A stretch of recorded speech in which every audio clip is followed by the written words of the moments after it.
하나님께서 우리에게 주신 말씀은 스가랴서 8장 1절에서 23절 말씀입니다. 만군의 여호와가 이와 같이 말하노라. 그날에는 말이 다른 이방 백성 10명이 유다 사람 하나의 옷자락을 잡을 것이라.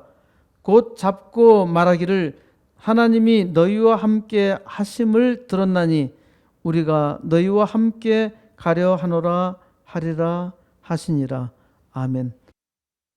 우리는 역사가 없습니다.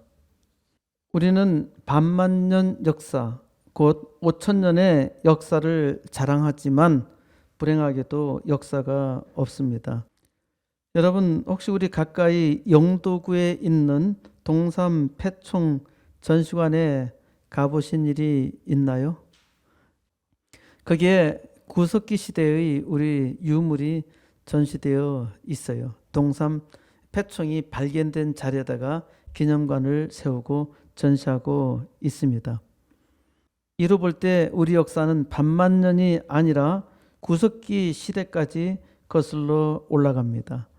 그런데도 불구하고 역사가 없어요. 왜 역사가 없다고 말하나요? 거북이가 1000년을 살아도 아무것도 남기지 않으면은 아무것도 없는 겁니다. 호랑이는 가죽을 남기고 사람은 이름을 남긴다는 명언이 있지요. 이름을 남긴다는 말이 무슨 말인가요? 이것은 기록을 남긴다는 말입니다. 사람이 있어도 기록이 없으면은 사람이 아닙니다. 우리나라는 주민등록이 있죠. 주민등록에 없으면은 없는 겁니다. 사람이 아니라는 것이죠. 주민등록은 단지 사람이 언제 있었다는 것을 증거합니다. 이것은 역사가 아니에요. 역사는 이야기가 기록되어 있어야 합니다. 우리나라에 구석기와 청동기 시대가 있다는 유물의 증거는 있지만은 역사적 기록이 없기 때문에 이를 역사 전의 시대, 선사 시대라고 말합니다. 개인의 역사도 그 사람이 살았다는 역사적 기록이 있어야 합니다. 개인의 역사적 증거 중에 하나는 일기입니다. 일기를 쓰고 있나요? 일기를 쓰세요. 우리나라에서 유명한 교회 역사가 이상규 교수님은 예전에 저에게 자기 부친이 쓰신 일기를 보여준 적이 있습니다. 역사적 가치는 전혀 없어요. 왜냐하면 평범하게 살았기 때문에. 하지만은 하루도 빠짐없이 계속 평생 동안 일기를 썼다고 말씀하십니다. 아마 그 일기의 내용을 잘 살펴보면은 시대 상황도 이해할 수 있는 그런 내용도 있으리라 봅니다.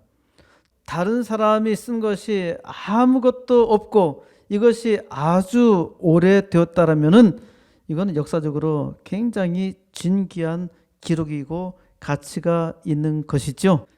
물론 지금 살아도 유명한 사람이라면은, 혹시 여러분들은 지금 평범하지만은 여러분들이 아주 유명하게 된다라면은 여러분이 쓴 친필의 일기는 굉장한 가치를 갖게 될 겁니다. 이상 교수님은 얼마 전에 자기 장인이 쓰신 일기를 토대로 해서 무명의 전도자 이갑득 목사라는 책을 출판하셨고요. 저에게 이 책을 선물로 주셨습니다.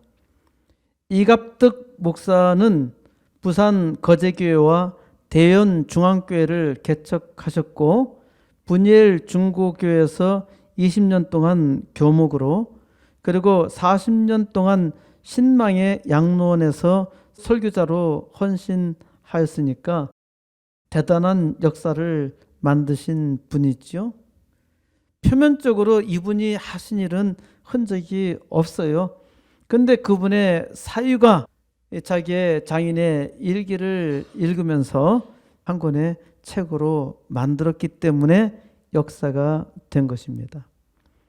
여러분에게도 역사를 창조할 기회가 있습니다. 우리 코스모스 교회는 하나님의 영광을 나타내는 역사적 증거입니다. 이 역사는 황인철 목사가 쓰는 것이 아니라, 사람이 쓰는 것이 아니라 하나님께서 우주에 영향을 미치는 위대한 역사를 기록하십니다. 오늘 여기 영광스러운 역사적 현장에 있음에 감사하시고 더욱 이 일을 위해서 기도하시기 바랍니다. 믿음이 없으면은 우리는 아주 초라한 셋집에 10식구 정도 모여서 허접하게 예배 드리고 있는 것처럼 보입니다. 저는 우선 80개 개척교회와 2개 학교를 늘 보고 있습니다. 이 일은 우리 코스모스 교회가 거룩하고 황홀하고 아름다운 역사를 만들어내는 일입니다. 우리는 반만년 역사가 있지만은 역사가 없다는 말을 했습니다. 개인의 역사는 아름다운 이야기가 남아 있어야 하지만은 민족의 역사는 아픈 이야기가 남아 있어야 합니다. 개인의 역사에서 아픈 것만 남아 있어 기억하면 우울하고 힘든 인생을 살겠지요. 평생 행복하지 못할 것입니다. 그런데 민족의 역사는 아픈 역사를 잊으면은 또다시 그 아픈 역사를 만듭니다. 우리는 아픈 역사가 많이 있었지만은 그 역사 때마다 다 잊어버렸기 때문에 슬프게도 그 역사를 반복했습니다. 그래서 우리에게는 아픈 역사가 남아있지 않아요. 아픈 역사가 없는 것이 아니라 전혀 기억하지 못합니다. 기억 상실증에 걸려 있는 것이 아니라 우리는 우리의 역사에 대해서 말하지 않습니다. 이게 우리의 비극이에요. 오늘 말씀을 듣는 여러분은 우리에게 아픈 역사가 얼마나 있었다고 생각하십니까? 우리에게 뼈아픈 역사가 몇 번이나 있었을까요? 3번. 그럼 한 번 어느 거? 첫 번째는 6.25. 6.25 한국전쟁이 얼마나 죽었을까? 사상자, 죽거나 다친 사람이 얼마나 될까? 1950년 당시 우리나라 인구가 2천만이었습니다. 반이 이산가족이에요. 1,000만이 이산가족입니다. 사상자가 남북 합해서 500만 된다 했죠. 500만. 2천만 중에서 무려 500만의 희생자. 이거는 엄청납니다. 우리는 그만큼 우리 역사에 대해서 모른다는 말입니다. 너무 몰라요. 무슨 역사를 이렇게 가르쳐요? 아마 우리나라 역사를 연구하는 사람한테도 우리나라 큰 고난이 얼마나 있었을까 물으면은 제대로 대답한 사람들이 얼마나 될까? 내가 볼 때는 거의 없어요. 내가 말하는 것이 정답은 아니지만은 잘 생각해 보세요. 그런가 안 그런가? 한 번은 1592년 임진전쟁입니다. 임진왜란이라고 말하는데요. 저는 임진이란 침략전쟁이 바른 표현이라는 겁니다. 두 번째는 1910년 이란 병탄입니다. 일본이 한국을 강제적으로 통합시킨 것을 말합니다. 실제적으로는 1905년 을사늑약부터 시작했으니까 우리나라를 40년 동안 지배했던 겁니다. 1592년 우리는 일본 외적에 의해서 전 국토가 7년 동안 유린당했습니다. 그로부터 300년이 지나서 일본 놈들이 또 침략을 하기 시작해서 1905년도부터 우리의 국권을 빼앗아 가면서 40년 동안 유린을 했습니다. 우리에게 가장 큰 아픔은 대개 일본을 지목하면서 우리에게는 일본이 가장 나쁜 나라로만 기억되고 있는데 이것도 지금 완전히 잊혀지고 있습니다. 때로 사악한 정치가들이 악독한 목적으로 일본을 적으로 만들어 공격하고 있죠. 역사를 정직하게 가르치면서 일본에 대해서 경계하도록 말하는 것은 아닙니다. 우리는 중국으로부터 역사 반만 년 동안 무수하게 침탈을 당했다는 사실은 전혀 생각하지 않습니다. 우리 순환의 역사의 시작은 통일신라로 거슬러 올라갑니다. 그 이전에는 여러분들이 아마 고조선 시대의 낙랑군과 낙랑공주 이야기 정도는 기억할 것입니다. 이때 역사적인 내용은 기록이 잘 남아있지 않고 이야기만 있기 때문에 그것 정도밖에 기억하지 못합니다. 그런데 신라가 당나라와 손을 잡았는데 당나라는 통일에 별로 수고하지도 않고 신라와 조약을 맺고 싸움터에 왔다는 이유만으로 한반도의 반을 가져갔습니다.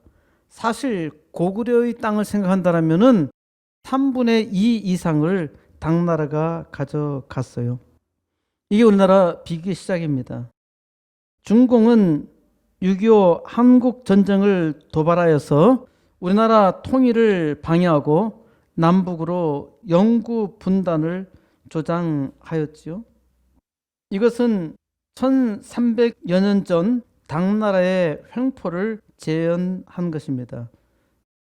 우리는 몽골이 1231년부터 1259년까지 고려를 6차례에 걸쳐서 30년 동안 침략했고 우리가 잘 극복한 것처럼 배우지만은 사실 몽골 제국의 제5대 쿠빌라이 칸이 국명을 대원으로 바꾸었습니다. 그러니까 몽골이 우리나라를 침략했다고 배워야 될 것이 아니라 원나라가 침략했고요. 고구려 1392년 망하기까지 거의 30년간 고려를 부마국으로 삼았고 그래서 고려시대에 공자가 들어간 왕이 있죠. 공민왕, 공량왕. 공자가 들어간 왕은 전부 다 원나라의 후손이 되는 겁니다. 그로부터 300년이 못 되어서 1627년 조선 인조 5년에 만주족 후금이 침략하여서 정묘호란을 일으켰고 9년 후 다시 병자호란을 일으켰던 겁니다. 우리는 후금이 우리나라를 침략한 정묘호란, 정묘년에 일어난 오랑캐 놈들이 일으킨 난리라 말하고 있는데 후금이 중국의 마지막 왕정인 청나라였습니다. 우리는 역사에서 몽골족이나 만주족 같은 오랑캐 무리가 우리나라를 일시 침공했던 것처럼 보이지만 사실 중국 원나라와 청나라가 침략했던 것이죠. 6.25 한국전쟁은 소련의 사주를 받은 김일성의 기습으로 시작하였지만은 미국의 참전으로 전세가 불리해지며 압록강까지 진격하여서 이제 한반도를 통일하려는 순간 중공군이 1950년 10월 19일 기습적으로 침공하여서 전세를 바꾸었습니다. 이 한국전쟁으로 대한민국에서는 230만 명, 조선인민공화국에서 292만 명, 남북한 합해서 500만 명 이상이 죽거나 부상을 입어서 전체 인구의 4분의 1이 희생된 아주 불행한 역사인데 소위 동족상잔의 비극인데 우리는 70년도 못 되어서 잊고 있습니다. 당시 중공군은 무려 240만 명을 투입했고요. 중공군 사상자가 약 100만 정도 희생되었는데 공산당이 얼마나 악합니까? 자기들도 이런 악을 행하면서 자기의 백성들을 많이 죽여가면서까지 이 나라에 전쟁을 했는데 모택동의 아들도 한국전에서 전사하였습니다. 모택동이 우리나라 전쟁에 참여한 것을 후회한다고 하였는데 그 말을 믿을 수가 없어요. 그리고 우리는 아직까지도 6.25 한국 전쟁에 대해서 정확한 내용에 대해서 아는 사람이 없어요. 연구를 제대로 한 사람도 없어요. 이 아픈 역사에 대해서 역사가 없단 말입니다. 공산당이 얼마나 사악한지 우리는 지금 전혀 잊어버리고 있습니다. 이것이 우리의 불행이고요. 심지어 지금 공산당을 숭배하는 지경에까지 이른 사람들이 있는데 앞으로 얼마 후에 얼마나 큰 비극이 일어날는지 아무도 상상하거나 짐작하기도 어렵습니다. 오늘 예배 시간에 6.25의 노래를 불러서 놀란 사람도 있을 겁니다. 아 이지랴 어찌 우리 이날을 조국을 원수들이 짓밟아 오던 날을. 제가 오늘 우리 청년들이 이 6.25 노래를 모른다는 사실에 대해서 너무 놀랐습니다. 이제는 6.25 노래를 부르지도 않는다는 것이죠. 어떤 사람은 이 6.25의 노래를 개작하여 부릅니다. 우리는 이날을 잊어서도 안 되고 잊을 수도 없는 일입니다. 그래서 6.25의 노래를 불러야 합니다. 다른 곳에서는 부르지도 않고 기억하지도 않으니까 교회에서라도 불러야 합니다. 6.25의 노래와 찬송이 무슨 상관이 있어? 라고 말할 수 있겠지만은 저는 6.25 이 침략 전쟁은 사탄과 같은 악당들이 자유를 빼앗으려고 전쟁을 일으켰던 것이고 하나님께서 이 나라를 지켜주신 것입니다. 그래서 우리는 6.25의 노래를 부르면서 이 날을 잊지 말아야 하고 하나님의 은혜에 감사해야 합니다. 지금 우리는 불행하게도 6.25를 잊어가고 있고요. 또 하나님의 은혜도 잊고 있습니다. 이 날을 잊으면 우리는 또다시 역사적 재앙을 되풀이하든지 앞으로 다가올 마지막 환란이 일어나는데 그것을 피할 길이 없습니다. 하나님께서 6.25 전쟁에서 은혜를 주셨다고 하는데 그렇다면 공산당을 완전히 몰아내셔야 하지 많은 피를 흘리게 하고서도 왜 반쪽만 자유를 주셨나요? 이런 의문을 얼마든지 품을 수 있습니다. 하나님의 말씀을 잘 보면은 충분히 이해할 수가 있어요. 한마디로 정리해서 말하자면은 하나님의 백성의 책임입니다.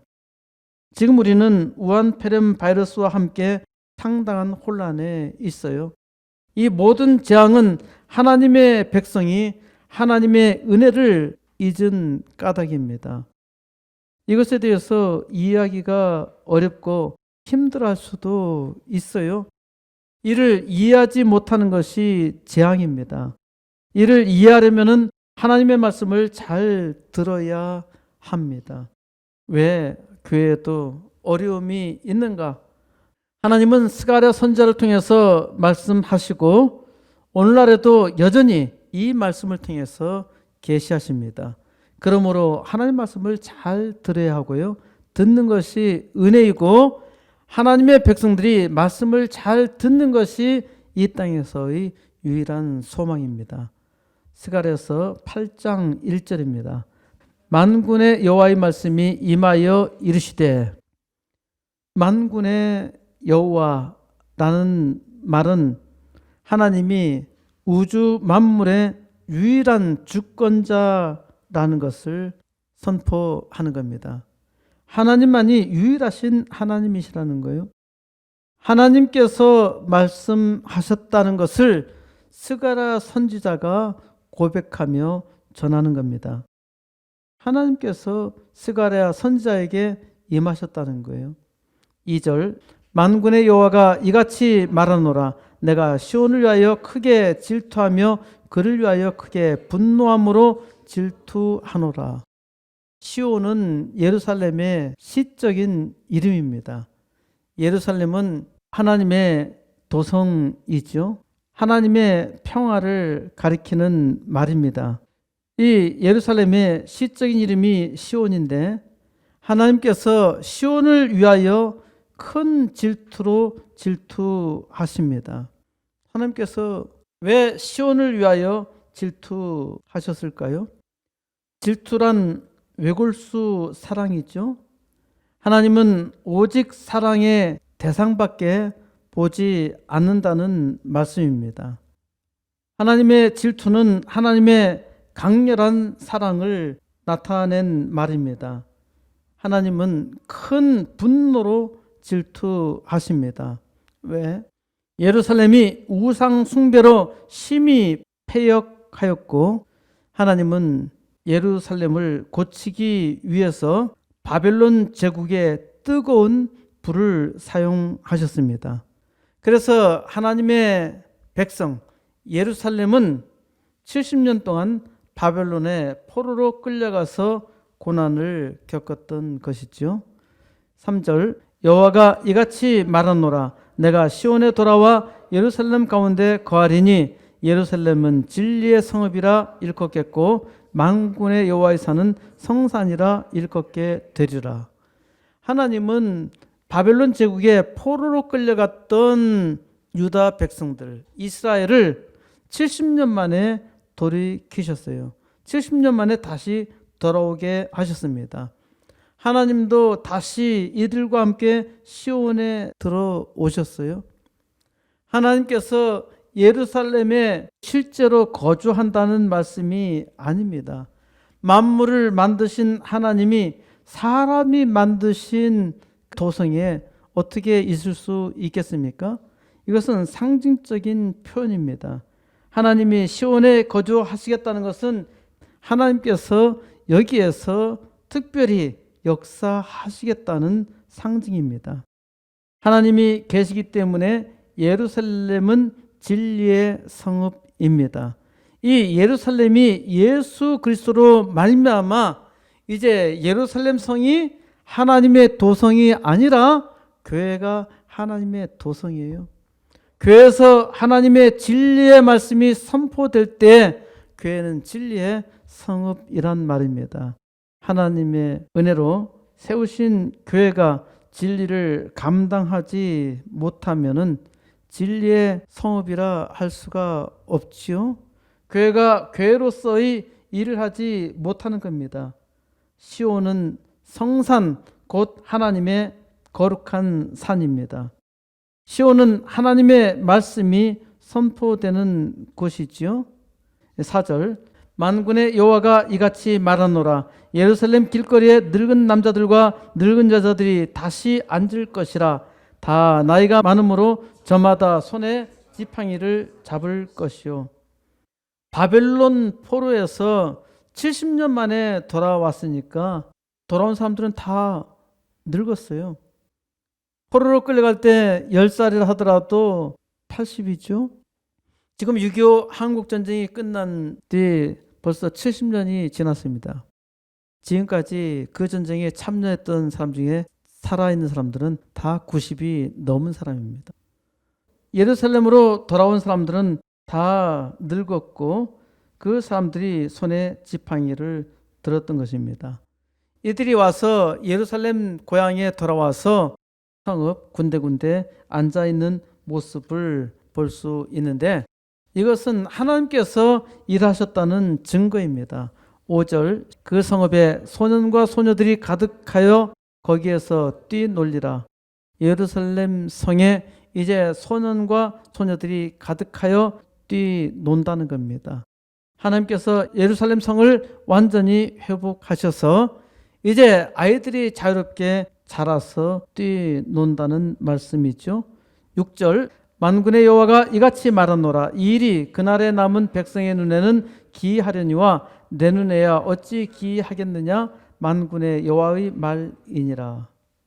이 부분도 이상하게 번역된 부분입니다. 이스라엘 백성이 바빌론 제국의 포로로 끌려갔다가 70년 만에 돌아온다는 것이 정말 기이한 일입니다. 바빌론 제국의 포로로 끌려갔을 때 아무런 소망이 없었어요.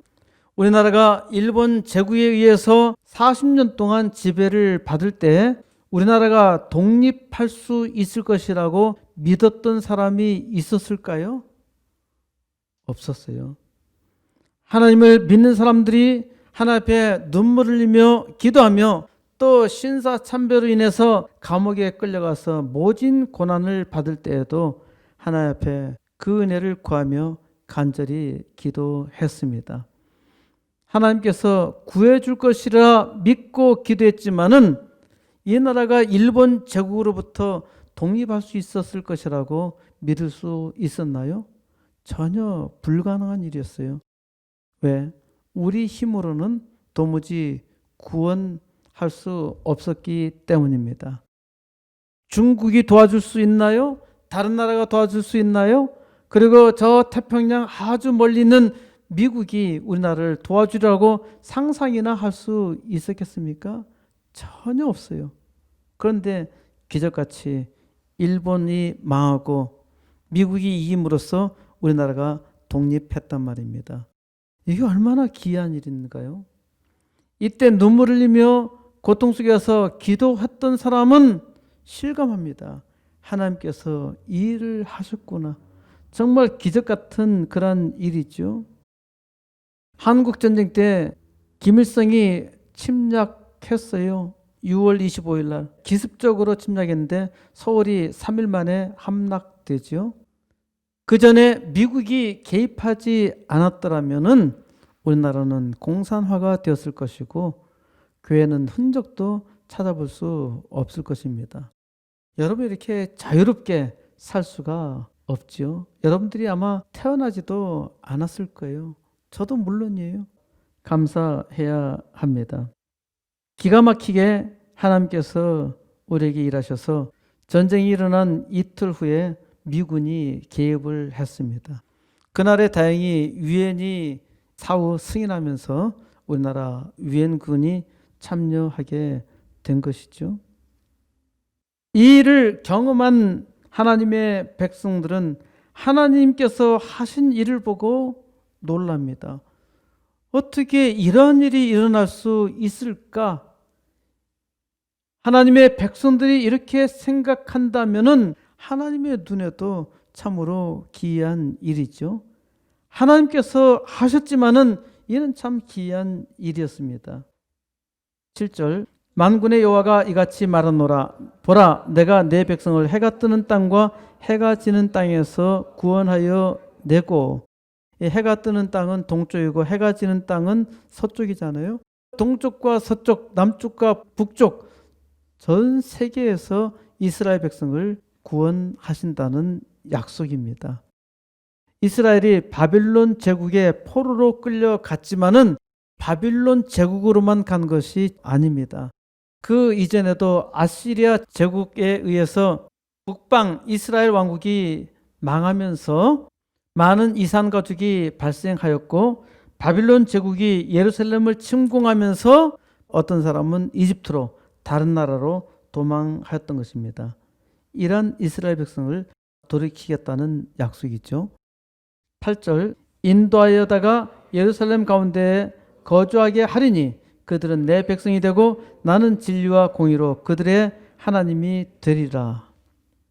하나님께서 전 세계에서 이스라엘 백성을 이끌어서 예루살렘에 살게 하겠다는 것입니다. 예루살렘에 왜 살게 하세요? 하나님께서 하나님의 백성을 끌어들이셔서 이제 내 백성으로 삼겠다는 것입니다. 그리고 내가 그들의 하나님이시라는 거예요. 내가 그들의 하나님이신데 나는 그들을 진리와 의로 하나님이 되시겠다 말씀하십니다.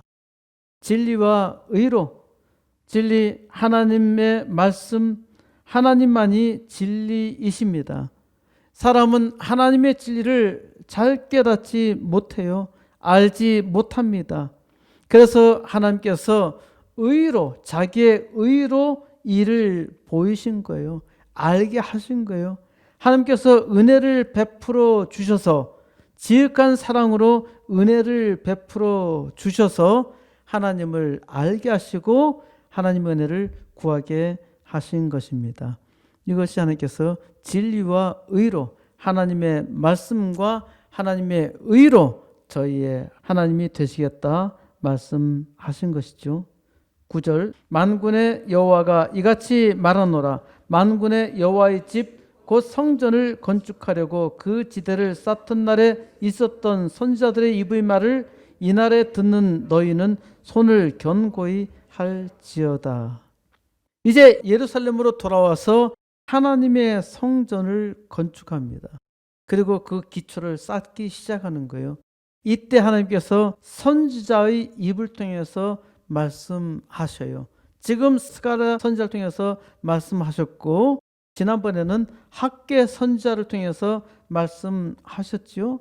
하나님께서 선지자로 이 말씀을 하실 때 너희는 너희 손을 강하게 할지어다. 너희 손을 강하게 하라는 겁니다. 자, 하나님께서 주시는 믿음 가운데 있지요. 그러면 이제 손을 움켜쥐고 단단하게 하나님 말씀대로 살아야 하지요. 하나님의 말씀대로 강하게 살라는 말씀입니다. 하나님의 종이 말씀할 때 듣고서 믿음으로 강하게 하라는 말씀이죠. 10절, 이날 전에는 사람도 싹을 얻지 못하였고 짐승도 싹을 받지 못하였으며 사람이 원수로 말미암아 평안히 출입하지 못하였으나 내가 모든 사람을 서로 풀어주게 하였느니라. 여기 또 번역이 조금 이상한 부분입니다. 풀어서 말씀을 드리면은, 이날 전에는 노예로 살았기 때문에 싹시 없습니다. 임금이 없어요. 노동의 대가가 없어요. 그리고 자기의 짐승이 있어도 그 짐승을 빌려주거나 일을 시킬 수도 없단 말입니다. 노예이기 때문에 자기 것이 없어요. 그리고 사람이 원수로 말미암아 평안히 출입하지 못했다 하는데, 이스라엘을 지배하는 바빌론 제국이 다스리니까 자기 마음대로 왔다 갔다 할 수가 없잖아요. 왜 그렇게 되었는가? 이는 하나님께서 모든 사람들이 서로 대적하게 하였기 때문입니다. 이스라엘이 자기의 죄로 말미암아 하나님의 징계를 받는 가운데서 자유를 얻지 못하고, 또 일을 해도 자유 것도 없고 서로 사람들이 대적하는 관계에 있기 때문에 평안하지 못했던 것입니다. 11절, 만군의 여호와의 말씀이니라. 이제는 내가 이 남은 백성을 대하기를 옛날과 같이 아니할 것인즉, 하나님께서 이제 이스라엘 백성을 옛날에 이들이 패역했을 때와 같이 대하지 않고 이제 새롭게 하나님께서 대하시겠다는 말씀입니다. 12절, 곧 평강의 씨앗을 얻을 것이라. 포도나무가 열매를 맺으며 땅이 산물을 내며 하늘은 이슬을 내리리니 내가 이 남은 백성으로 이 모든 것을 누리게 하리라. 이제 뿌린 씨마다 번성할 것이라는 말입니다. 포도나무가 열매를 맺으며, 우리 문화권에서는 포도나무가 열매를 맺으며 이러면 이게 무슨 말인가 하지만은 이들은 양식이에요. 그러니까 포도나무, 무화과나무가 열매를 맺으며 땅이 그 생산물을 내며 하늘은 이슬을 내리리니 이 남은 백성으로 이 모든 축복을 누리게 하겠다는 말씀입니다. 하나님께서 이제 세상 만물을 하나님께서 주시는 은택에 따라서 돌아가게 해서 이제 하나님의 남은 백성들이 이 축복을 누리도록 하신다는 약속입니다. 13절, 유다 족수가 이스라엘 족수가 너희가 이방인 가운데서 저주가 되었었으나 이제는 내가 너희를 구원하여 너희가 복이 되게 하리니 두려워하지 말지니라. 손을 견고히 할지니라. 유다 족수가, 이스라엘 족수가, 이스라엘은 북방 열 부족으로 이스라엘 왕국의 후손이고 유다 족속은 남방 유다 왕국의 후손인데 이제 다 통합된 겁니다. 바빌론 포로 이후는 다시 하나로 통일이 되었습니다. 하나가 되었어요. 그래서 유다 족속과 이스라엘 족속과 하는 것은 다 같은 말입니다. 이제 이후로는 유다 족속 또는 이스라엘 족속으로 그 이름을 불리게 됩니다. 너희가 이방 가운데서 저주였으나, 그러니까 이스라엘과 유다 백성은 하나님의 말씀대로 살지 못해서 세계 만방의 저주의 이름으로 남았다는 것이죠. 불행하게 과거의 역사를 살았습니다. 그러나 이제는 내가 너희를 구원하여 너희로 하여금 복이 되게 하겠다. 너희로 하여금 세계 모든 민족의 축복이 되게 하겠다.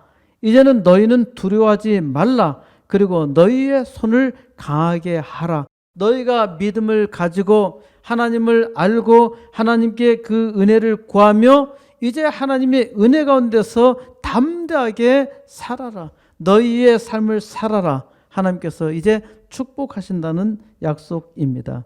14절 만군의 여호와가 이같이 말하노라. 너희 조상들이 나를 경노하게 하였을 때 내가 그들에게 재앙을 내리기로 뜻하고 뉘우치지 아니하였으나, 이 부분도 끝이 조금 약간 이상한 표현입니다. 만군의 여호와 하나님이 말씀하십니다. 전에는 너희 조상들이 나를 경노하게 만들어서 나의 말을 듣지 않고 우상 숭배를 해서 나로 하여금 노하게 만들었을 때 내가 그들에게 재앙을 내리기로 하였는데, 뒤에 뜻하고 뉘우치지 아니하였으나 이것이 아니고 내리기로 뜻하였고 풀지 아니하였다는 말입니다. 내가 재앙을 내리기로 정하였고 풀지 않았다. 그래서 너에게 재앙이 온 것이다. 15절 이제 내가 다시 예루살렘과 유다 족속에게 은혜를 베풀기로 뜻하였나니 너희는 두려워하지 말지니라. 이제 70년이 지나서 하나님께서 돌이키시고 이스라엘을 회복시키기로 작정하시고 이제 회복하는 과정에 있는 것입니다. 16절 너희가 행할 일은 이러하니라. 너희는 이웃과 더불어 진리를 말하며 너희 성문에서 진실하고 화평한 재판을 베풀고, 이제 하나님의 백성이 행할 일을 하나님께서 말씀하십니다. 너희가 행할 일은 이러하니라. 너희는 각각 이웃으로 더불어 진리를 말하며, 첫 번째는 진리를 말하라는 것입니다. 두 번째는 너희 성문에서 진리와 정의와 화평을 위하여 재판을 베풀고, 그러니까 너희는 이제 진리와 정의와 화평을 위해서 공정하게 처신하라는 말씀입니다. 첫 번째는 진리를 말하는 것이고 두 번째는 진리와 정의와 화평을 위해서 살라는 것이죠. 17절 마음에 서로 해하기를 도모하지 말며 거짓 맹세를 좋아하지 말라. 이 모든 일은 내가 미워하는 것이니라. 여호와의 말이니라. 이 부분도 번역이 적절하지 못합니다. 우리나라 성경 번역하면서 급하게 졸속 번역하는 바람에 많은 부분이 제대로 안 되어 있는데요.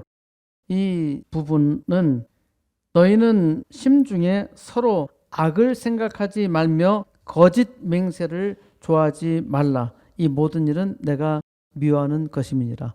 그러니까 하나님께서 미워하는 것이 뭐냐라면은 서로 마음에 악을 생각하는 것입니다. 우리 자신도 잘 생각해 보세요. 우리나라 사람들이 특히 이런 부분에 대해서 강하단 말입니다. 옛날 이스라엘 사람들하고 똑같아요. 옛날 이스라엘 사람들이 이랬어요. 이스라엘 사람들은 동포, 동질 의식이 지금은 굉장히 강합니다. 굉장히 이스라엘이 동질 의식이 강한 것이요. 이들은 옛날에 이만큼 동질 의식이 없었어요. 그거를 고치라는 거예요. 이제 하나님의 도성에 사는 너희는 하나님의 백성들이잖아. 너희는 하나야. 너희는 하나님의 공동체란 말입니다. 그러니까 너희들이 서로 악을 생각하지 마라. 그리고 거짓 맹세하지 마라. 유대인들은요, 가장 큰 장점 중에 하나가 뭐냐면은 정직입니다. 유대인들은 거짓말을 하지 않아요. 장사하면서도 속이지 않습니다. 이게 유대인들의 특징이에요. 그러니까 역사 가운데서도 유대인들을 많이 괴롭혔지만은 유대인들을 괴롭히는 가운데서도 신뢰를 했습니다. 이들은 약속하면은 반드시 지켰기 때문입니다. 그것이 역사적 고난을 통해서 배운 거예요. 이는 하나님께서 미워하는 것이란 말입니다. 서로 악을 생각하지 말라는 것이고 거짓 맹세를 하지 말라는 겁니다. 이스라엘 백성이 해야 할 일들이 바로 이것입니다. 진리를 말하라는 것, 첫 번째. 두 번째는 진리와 정의와 화평을 위해서 살라고 하는 것. 세 번째는 악을 품지 말라는 것이고, 네 번째는 거짓 맹세하지 말라는 겁니다. 18절, 만군의 여호와의 말씀이 내게 임하여 이르시되, 이것은 스가랴 선지자가 이것은 하나님께서 말씀하신 것이라 하는 것을 명백하게 선언하고 있습니다. 20절, 만군의 여호와가 이같이 말하노라. 넷째 달의 금식과 다섯째 달의 금식과 일곱째 달의 금식과 열째 달의 금식이 변하여 유다 족속에게 기쁨과 즐거움과 희락의 절기들이 되리니 오직 너희는 진리와 화평을 사랑할지니라. 이들에게 넷째 달, 다섯째 달, 일곱째 달, 열째 달 금식이 있었다는 것은 왜 금식합니까? 힘드니까 금식하는 거예요. 고난이 있었다는 겁니다. 고난이 있을 때마다 금식으로 하나님께 기도했어요. 삶이 얼마나 고달프고 힘들었겠습니까? 이러한 유다 족속에게 이제 기쁨과 즐거움과 희락의 절기가 되겠다는 것입니다. 과거 힘들게 살았지, 옛날 어렵게 살았지, 이제는 복되게 사는 것이 너의 인생이야. 그러니까 너희는 이제는 오직 진리와 화평, 평화를 사랑하라. 이것이 너의 삶이다. 20절, 만군의 여호와가 이와 같이 말하노라. 다시 여러 백성과 많은 성읍의 주민이 올 것이라. 이제 하나님께서 말씀하시는데요. 다시 여러 백성과 많은 성읍의 주민이 올 것이라 말합니다. 지금도요, 지금 이스라엘 나라는요, 아직도 세계 방방곡곡에 있는 유다의 후손들이 자기 땅으로 돌아갑니다. 어떤 때는 저 아프리카 구석진대에서 우리도 이스라엘의 후손이다. 이것을 증명하기만 하면은 들어갈 수가 있어요. 그러니까 지금도 이러한 일들이 일어나고 있습니다. 그러니까 과거에 바빌론 제국에 의해서 이스라엘이 세계 곳곳으로 흩어졌는데 하나님께서 다시 이들을 계속해서 돌이켜서 돌아오게 하겠다는 말입니다. 그래서 이스라엘이 자기 땅으로 돌아올 때 1차는 스룹바벨과 제사장 여호수아에 의해서 돌아오죠. 2차는 학사 에스라에 의해서 돌아옵니다. 3차는 느헤미야 지도자를 통해서 100년 이상을 걸쳐서 이스라엘로 돌아옵니다. 하나님께서 계속적으로 돌아오게 하시겠다는 것이죠.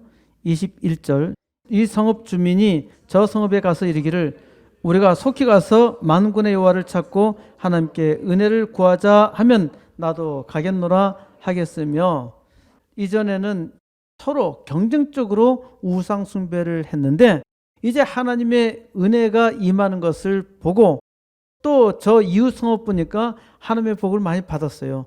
그걸 보고 야, 나도 하나님 앞에 더 열심히 해야 되겠다. 하나님 앞에 더 열심히 하니까 하나님께서 놀라운 복을 주시는구나. 야, 저 사람 예수 믿더니 변했어. 그리고 예수 믿더니 놀라운 복을 받았어. 나도 예수 믿어야 되겠어. 우리 모두 다 하나님 앞에 나가자.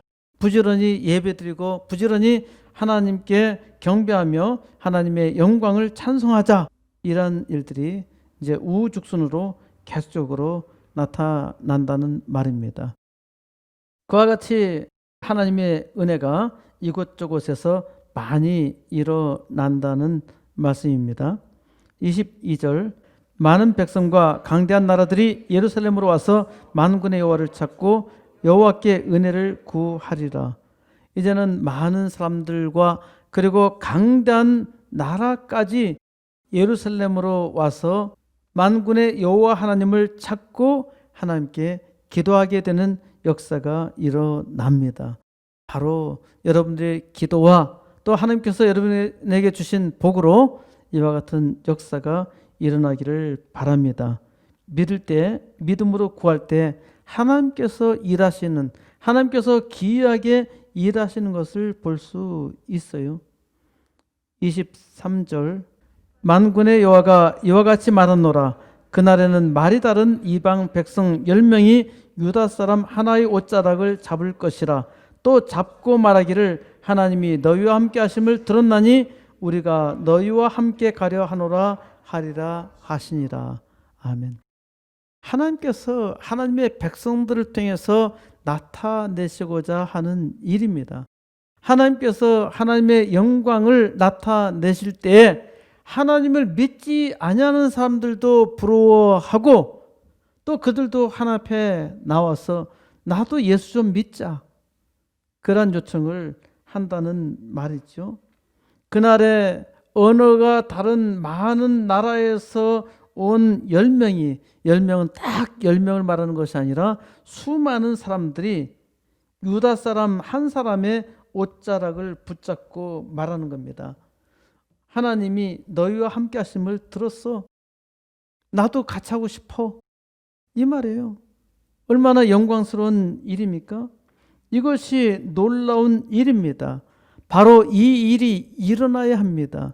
이것은 당대의 일이 아니라 현재 하나님께서 우리에게 하시는 말씀입니다.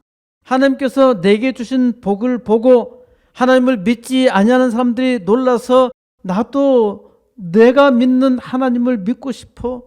나도 너와 같이 하나님의 복을 받고 싶어. 이러한 마음들이 우죽순처럼 마구마구 일어나야 한다는 말입니다. 세상 사람들이 예수 믿는 사람들을 잡고 말하기를 하나님께서 너희와 함께 하심을 들었어. 우리도 너와 함께 가려 하노라. 이것이 놀라운 복된 역사입니다. 이 복을 누리시기를 주의 이름으로 축원드립니다. 오늘 읽은 스가랴 8장은 한 장의 기승전결이 다 있습니다. 한 장의 기승전결이 뚜렷하게 나타나 있는 경우는 성경 본문에서 그다지 흔하지 않습니다. 성경은 기록의 측면에서 볼 때는 40여 명의 기자가 무려 1600여 년 동안 기록한 것입니다. 성경은 분명히 사람이 쓴 것이죠. 그런데 이 성경을 하나님의 말씀이라고 합니다. 왜 사람이 썼는데 하나님의 말씀이라고 할까요? 이사야 선지자가 말합니다. 이사야 34장 16절에서 너희는 여호와의 책에서 찾아 읽어보라. 이것들 가운데서 빠진 것이 하나도 없고 제짝이 없는 것이 없으리니 이는 여호와의 입이 명령하셨고 이는 여호와의 입이 이를 명령하셨고 그의 영이 이것들을 모으셨음이라. 하나님께서 이 말씀을 하셨고 명령하셨고 또 하나님의 영이 세계 각처에서 1600년에 걸쳐서 쓰여진 것을 모으도록 명령하셨다는 겁니다. 하나님의 영이 이것들을 모았다는 말씀입니다. 성경을 여호와 하나님의 책이라고 하는데 여호와 하나님이 이를 명하셨고 이를 모으셨기 때문입니다. 그 증거가 무엇인가요? 이것들 가운데서 빠진 것이 하나도 없다는 겁니다. 그리고 제짝이 없는 것이 없다는 거예요. 그러므로 성경은 성경으로서 해석해야 정확합니다. 그것이 하나님의 뜻입니다. 바울이 디모데에게 쓴 편지에서도 분명하게 말합니다.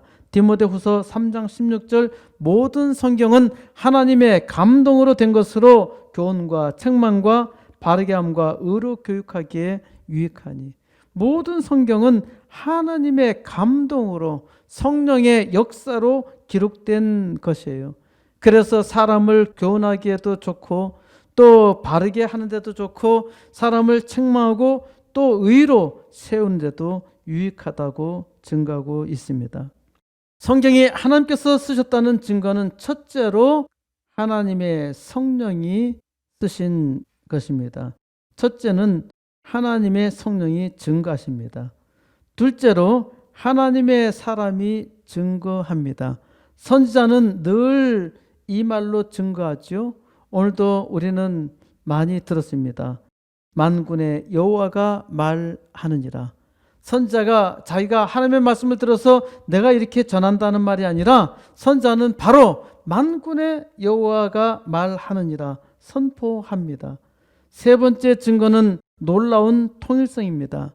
스가랴서 8장, 오늘 우리가 읽은 스가랴서 8장은 한 장에서 이 모든 것을 증거하고 있습니다. 내용에서 보면은 기승전결의 기는 하나님이 질투하셨다는 겁니다. 질투는 하나님의 강력한 사랑이라 그랬죠. 하나님이 지극히 사랑하신다는 거예요. 승은 무엇인가요? 사람이 배반하여서 하나님을 떠났던 것입니다. 하나님은 이들을 떠나보내기 싫었는데 이들이 배반하여 떠난 것이죠. 그 일에 대해서 하나님이 돌이키시고 돌아오게 한다는 것이죠. 사람이 하나님을 떠나면 스스로 돌아올 수가 없어요. 하나님께서 무수한 은혜를 베풀어 주셔서 돌아오게 하신 거예요. 저는 16절에 있습니다. 너희가 행할 일은 이러하니라. 하나님께서 돌이키셨잖아요. 그래서 이제 하나님께 기도하고 하나님을 찾으라는 것입니다. 하나님께서 은혜 주셨으니까 이제 하나님의 은혜로 살라는 말씀이죠. 결은 마지막 23절에 있습니다. 하나님이 너희와 함께 하심을 들었나니. 그러니까 세상 모든 사람들은 하나님의 사람에 대한 소문을 듣고 하나님께 나온다는 말씀입니다. 이 흐름 전체가 성경 전체의 흐름이에요. 오늘 그 요약을 바로 스가랴서 8장에서 볼 수 있습니다. 기승전결의 전에서 하나님께서 기가 막히게 개입하시는데 이 하나님의 개입이 하나님의 아들 예수 그리스도입니다. 하나님이 사람의 몸으로 오셔서 죄인을 직접 만나시고 그 죄인을 위해서 대신 죽으시고 죄인에게 은혜를 베풀어 주시고 죄인으로 하여금 이제 믿음으로 담대하게 살게 하십니다. 그리고서 그리스도께서 말씀하시잖아요. 마태복음 28장 19절입니다. 그러므로 너희는 가서 모든 민족을 제자로 삼아 아버지와 아들과 성령의 이름으로 세례를 베풀고 내가 너희에게 분부한 모든 것을 가르쳐 지키게 하라. 볼지어다 내가 세상 끝날까지 너희와 항상 함께 있으리라. 하나님께서 이제 하나님의 백성에게 이제 이 땅에서의 복된 삶을 마지막으로 유언하신 것입니다. 하나님이 너희와 함께 하심을 들었나니. 이 말씀은 하나님의 소원입니다. 하나님의 백성이 하나님과 함께 하신다는 말을 하나님께서 듣고 싶어 해요. 내가 하나님을 믿어? 하나님께서 너와 함께 하신다라는 것을 하나님을 안 믿는 사람도 그 말 하기를 하나님께서 원하십니다. 이게 하나님께 영광을 돌리는 것이죠. 하나님을 찬송하는 거예요. 그런데 교회에서 이상한 소리가 들립니다. 이것은 이스라엘이 하나님의 복을 받지 못하고 저주가 되었던과 같이 오늘날 하나님의 백성들도 잠잠해요. 하나님께서 역사를 통해서 보여주시잖아요. 스가랴 선지자를 통해서 보여주셨고 또 많은 역사적 현장에서 하나님께서 보여주셨어요. 하나님의 백성이 믿음으로 하나님께 은혜를 구하며 살지 않으면은 고난이 임한다는 것입니다. 우리가 이 시대에 하나님께 기도하여서 그 은혜를 구하지 아니하면은 이제 이 세상 끝날 때가 된 것입니다. 고통의 때가 이르러 환난을 당하기 전에 하나님을 찾고 기도해야 합니다. 하나님이 너희와 함께 하심을 들었나니 바로 지금이 은혜 받을 만한 때입니다. 왜냐하면 세상이 심히 악하기 때문입니다. 세상이 악한데 하나님의 은혜를 받을 만한 때라니요? 세상이 악하다면은 망할 때가 되었다는 것입니다. 망하기 싫으면은 기도하고 은혜를 구해야 하지요. 그러므로 악이 범람할 때, 세상이 악하고 힘들 때 하나님의 은혜가 더욱 필요하다는 말입니다. 바로 이때 하나님의 은혜를 구하지 않으면은 망합니다. 하나님께 기도하고 구하면은 하나님께서 일하셔요. 하나님께서 코스모스 교회와 함께 일하는 복을 여러분의 믿음의 강한 손으로 나타내시기를 바랍니다. 하나님께서 하나님의 백성들과 함께 하심을 증거하는 역사 여러분들이 친히 이루시기를 바랍니다. 그리하여 이제 하나님의 복을 능히 증거하여 세상 만민들로 하여금 하나님께서 우리와 함께 하심을 듣는 역사, 그리하여 하나님의 영광 나타내는 역사 온 우주에 나타내시기를 우리 주 예수 그리스도 이름으로 간절히 축원드립니다.